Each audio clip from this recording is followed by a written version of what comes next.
तो martial master के पिछले एपिसोड में हमने देखा कि क्वेन चैन फुचैन पर काफी तेजी से अटैक करता है, पर फुचैन उसके अटैक को बड़ी ही आसानी से ब्लॉक कर लेता है। अभी क्वेन चैन चिल्लाते हुए बोलने लगता है, आखिर तुम्हारी हिम्मत कैसे हुई लॉ इन्फोर्समेंट की बेइज्जती करने की? मेरे सामने कोई भी लॉ इन्फोर्समेंट की बेइज्जती नहीं कर सकता है। अब यह सुनकर आसपास खड़े सभी लोग उन्हीं लोगों को देखने लगते हैं। तभी क्वेन चैन दोबारा से फुचैन पर अटैक करता है, पर फुचैन फिर से क्वेन चैन के अटैक को ब्लॉक कर लेता है और बोलता है, क्या तुम यहाँ पर एक वुडन स्वॉर्ड से मुझसे फाइट करने की कोशिश कर रहे हो?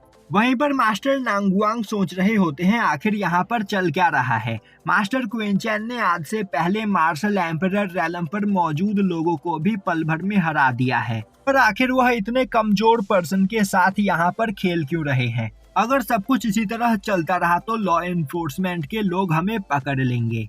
तभी वहां आसपास खड़े कुछ लोग क्वेन चैन पर अटैक करने के लिए आगे बढ़ने लगते हैं, पर बीच में आते हुए क्वेन सू उन्हें वहीं पर रोक देती है और बोलने लगती है, क्या तुम लोग भी यहाँ पर मरना चाहते हो? और अब वह सभी लोगों पर अटैक करने के लिए तैयार होती है, पर वहाँ पर खड़ा वह पर्सन क्वेन सू को शांत करता है।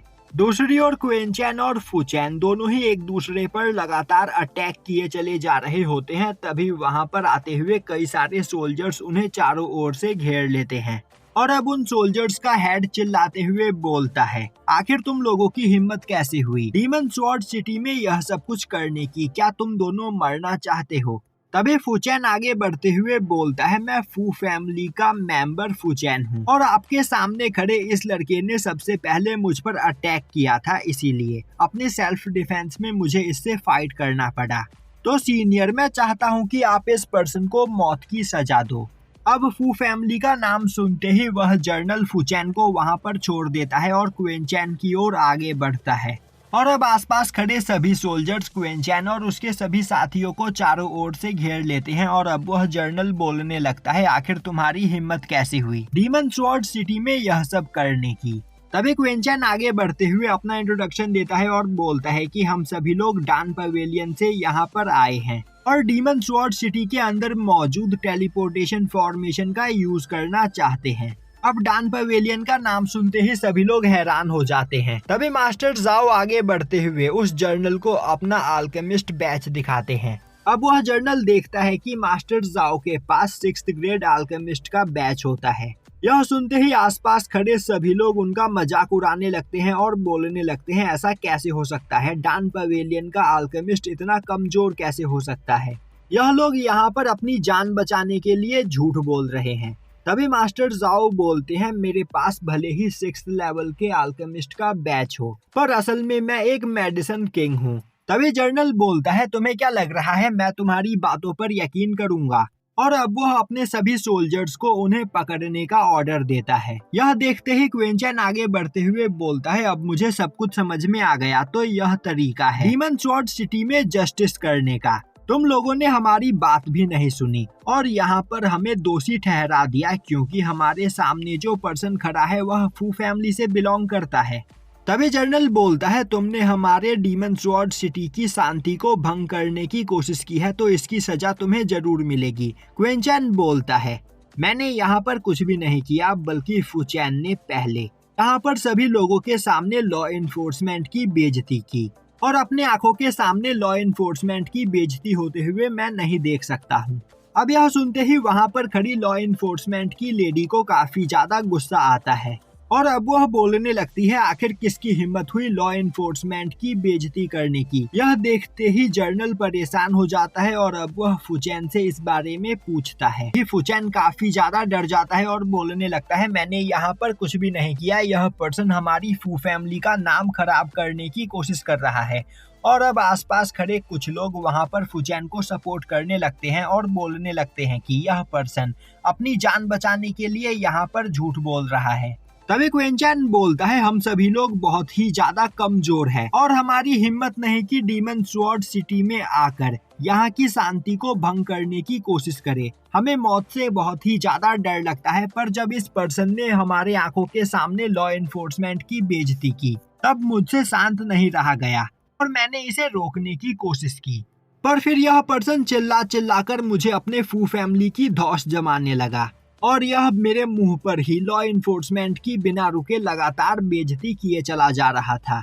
इसीलिए मैंने गुस्से में आकर इस पर्सन पर अटैक किया। वहीं पर खड़े मास्टर जाओ और नांगुआंग सोच रहे होते हैं आखिर मास्टर चैन यहाँ पर करना क्या चाहते हैं। तभी फुचैन बोलता है, जर्नल, यह लड़का झूठ बोल रहा है, मैंने यहाँ पर ऐसा कुछ भी नहीं किया। तभी क्वेंचैन बोलता है, चाहता हूँ कि यहाँ पर इस मैटर को अच्छे से इन्वेस्टिगेट किया जाए, क्योंकि लॉ इन्फोर्समेंट की बेइज्जती करके कोई भी इंसान यहाँ पर बच नहीं सकता है, चाहे भले ही वह फू फैमिली का मेंबर हो या फिर किसी रॉयल फैमिली का। तभी वह लेडी गुस्से में फुचैन पर अटैक करने के लिए आगे बढ़ती है, पर तभी वहां पर आते हुए एक सोल्जर बोलता है, मिस आप यहाँ पर शांत हो जाइए, मैं अभी इन्वेस्टिगेशन करता हूँ। और अब वह सोल्जर थोड़ी देर में वहां पर आकर उस लेडी को बताता है कि क्वेंचैन बिल्कुल सही बोल रहा है। उसने आसपास के लोगों से पता किया है कि यह दोनों लॉ इन्फोर्समेंट की बेइज्जती को ही लेकर आपस में फाइट कर रहे थे। यह सुनते ही वह लेडी और भी ज्यादा गुस्सा हो जाती है। तभी फुचैन डरते हुए बोलने लगता है, मैंने यहाँ पर ऐसा कुछ भी नहीं किया, यह पर्सन मुझे फंसाने की कोशिश कर रहा है, और तो और मैं फू फैमिली का मेंबर हूँ। अभी क्वेंचैन बोलता है, तो क्या तुम यहाँ पर लॉ इन्फोर्समेंट के मेंबर के सामने भी अपने फू फैमिली की धौंस जमाना चाहते हो? तुम्हारी गलती यहाँ पर प्रूफ हो चुकी है, तो क्या इसके बावजूद तुम अपनी गलती मानने के लिए तैयार नहीं? और क्या तुम ही नहीं बोल रहे थे कि लॉ इन्फोर्समेंट के लोग यहाँ पर अपना टाइम वेस्ट कर रहे हैं, इस जगह पर बस कमजोर और भिखारी ही लोग मौजूद हैं, जिनके पीछे लॉ इन्फोर्समेंट के लोग अपना टाइम वेस्ट कर रहे हैं और असली गुनहगारों पर उनका कोई भी ध्यान नहीं। अब यह सब सुनते ही लॉ इन्फोर्समेंट की वह लेडी जर्नल को ऑर्डर देती है कि इन सभी लोगों को यहाँ पर पकड़ लिया जाए। तभी जर्नल लॉ इन्फोर्समेंट की लेडी के सामने बो डाउन करते हुए बोलता है, लेडी, यह लोग फू फैमिली के मेंबर्स हैं, और तो और यह सभी मार्शल किंग रैलम पर मौजूद है और हमारे डीमन स्वॉर्ड सिटी के काफी पावरफुल डिसाइपल है, तो प्लीज आप इस बार इन लोगों को माफ कर दीजिए। तभी वह लेडी गुस्से में अपनी पावर को रिलीज करते हुए बोलती है, तो क्या तुम भी इन लोगों के साथ मिलकर लॉ इन्फोर्समेंट की बात को टालना चाहते हो? यह सुनते ही जर्नल काफी ज्यादा डर जाता है और अब वह अपने सोल्जर्स को ऑर्डर देता है कि फुचैन और उसके साथियों को वहां पर पकड़ लिया जाए, और अब वह लेडी वहां से चली जाती है। तभी वह पर्सन भागते हुए क्वेंचैन के पास आता है और बोलता है, ब्रदर, मुझे नहीं पता था कि आप लॉ इन्फोर्समेंट के लिए काम करते हो, तो अगर यहाँ पर मुझसे कोई गलती हो गई हो तो मुझे माफ कर देना। अब क्वेंचैन अपने सभी साथियों को लेकर वहां से आगे बढ़ता है।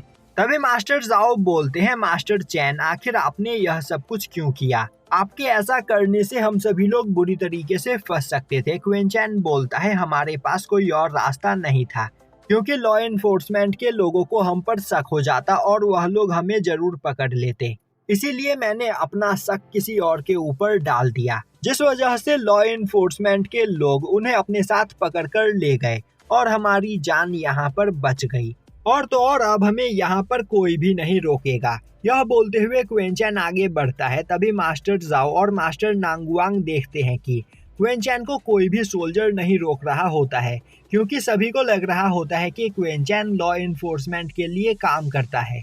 वहीं पर आसपास चल रहे सभी लोगों को रोककर वहां पर मौजूद सोल्जर्स चेक कर रहे होते हैं, पर क्वेंचैन और उसके साथियों को बिना चेकिंग के आगे जाने दिया जा रहा होता है। और अब यह देखकर क्वेंचैन सोचने लगता है, लॉ इन्फोर्समेंट के सभी लोग इस जगह पर मौजूद नहीं हैं, बल्कि कुछ लोग यहाँ के लोकल फोर्सेस से चेकिंग करवा रहे हैं और इनकी चेकिंग बहुत ही ज्यादा स्ट्रिक्ट है, तो अगर हम कुछ और देर तक यहाँ पर रुके तो हमारा पकड़े जाना तय है। यह सोचते हुए वह मास्टर जाओ से बोलता है, मास्टर जाओ, मैं जल्दी से फॉर्मेशन पोर्टल के पास लेकर चलो। यह सुनते ही मास्टर जाओ क्वेंचैन और बाकी सभी लोगों को फॉर्मेशन पोर्टल की ओर लेकर जाने लगते हैं।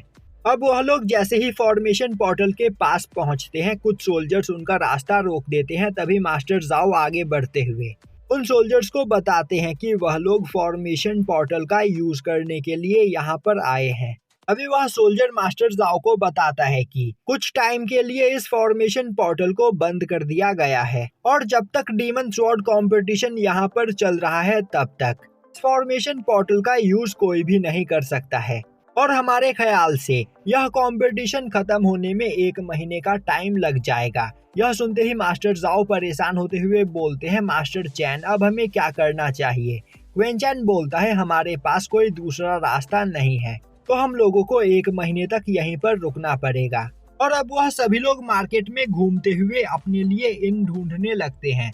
पर मार्केट में मौजूद सभी होटल्स फुल हो चुके होते हैं, क्योंकि कंपटीशन के लिए काफी ज्यादा मात्रा में लोग उस जगह पर आए हुए होते हैं।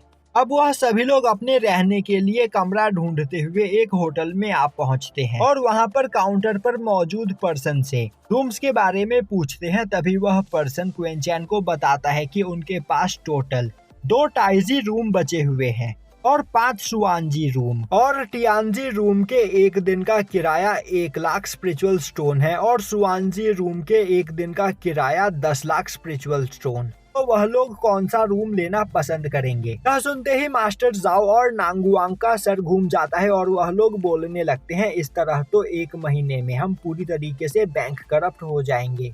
पर क्वेन चैन बिना कुछ सोचे समझे सुआंजी रूम लेने के लिए तैयार हो जाता है। और तभी मास्टर जाओ और नांगुआंग क्वेन चैन को रोकते हुए बोलते हैं, मास्टर हमारे पास इतने पैसे मौजूद नहीं है, तो फिर क्यों ना हम लोग यहाँ पर बचे हुए 2 टियानजी रूम ले ले। हम दोनों एक साथ एक रूम में रह लेंगे और आप और क्वेंसू एक साथ दूसरे रूम में। जो सुनकर क्वेंसू काफी ज्यादा खुश हो जाती है और अब क्वेन चैन भी इसके लिए तैयार हो जाता है। वे मास्टर जाओ उन दोनों रूम के पैसे देते हुए काउंटर पर मौजूद पर्सन से उन दोनों रूम्स की चाबियां ले लेते हैं।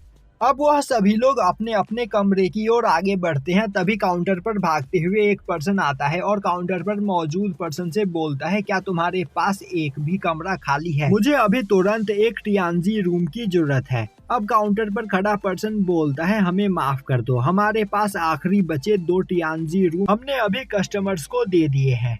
अब यह सुनते ही वह पर्सन भागते हुए क्वेन चैन के पास जाता है और बोलता है कि मैं सू फैमिली का मेंबर हूँ और यहाँ पर तुमसे एक हेल्प मांगने के लिए आया हूँ। क्या तुम मुझे अपना टियानजी रूम दे सकते हो?